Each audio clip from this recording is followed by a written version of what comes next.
The National Popular Vote Bill will guarantee the presidency to the candidate who receives the most popular votes in all 50 states and the District of Columbia. Today, 48 states use the so-called winner-take-all law that awards all of a state's electoral votes to the candidate receiving the most popular votes inside each separate state.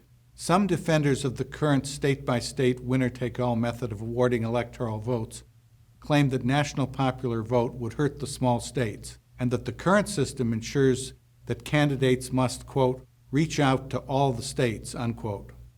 Let's compare Tara Ross's rhetoric to actual facts concerning the least populous states. Wyoming received no general election campaign events in 2012.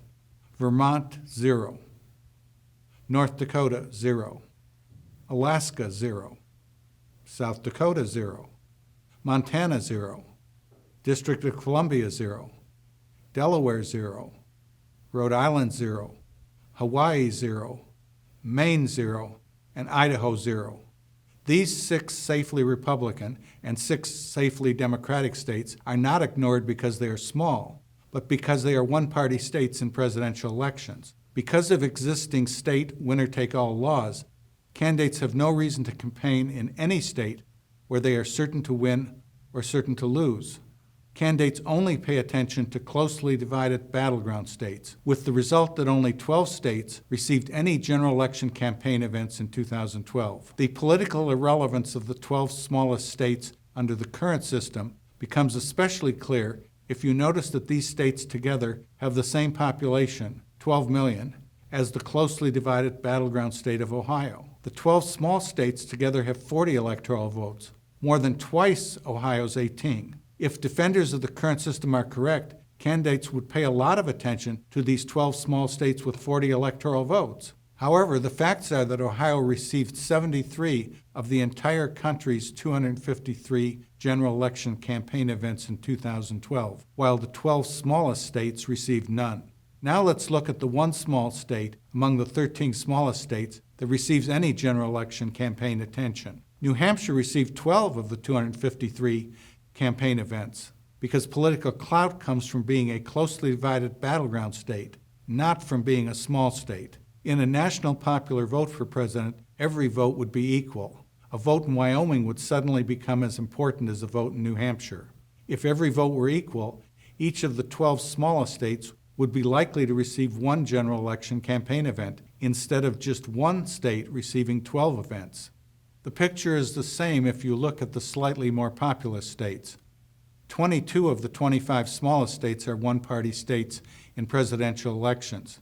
Only 3 are battleground states that receive any campaign events or significant campaign expenditures.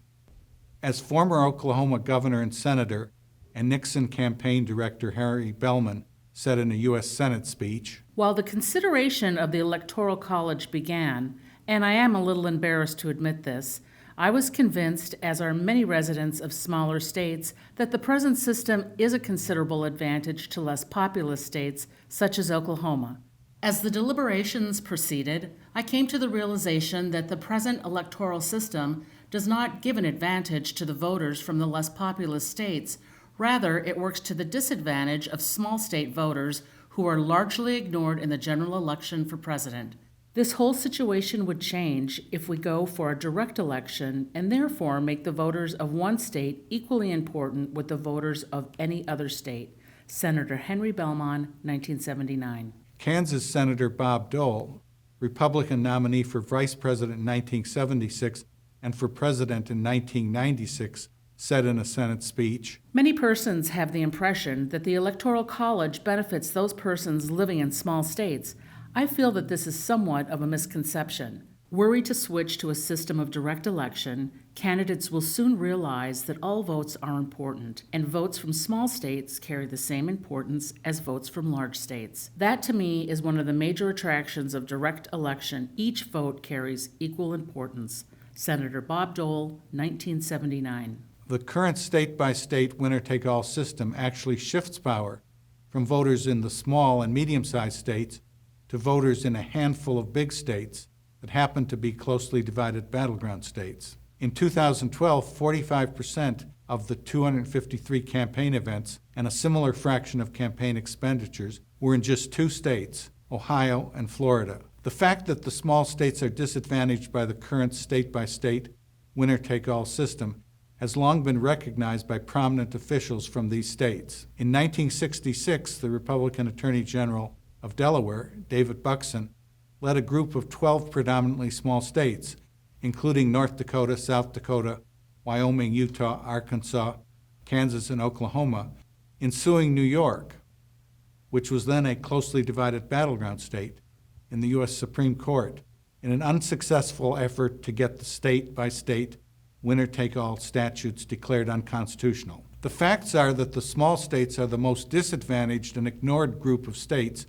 under the current state-by-state winner-take-all method of awarding electoral votes. It should be noted, as of 2015, 4 of the states that have enacted national popular vote into law are small jurisdictions with 3 or 4 electoral votes, and the bill has passed 1 chamber in 2 additional small states.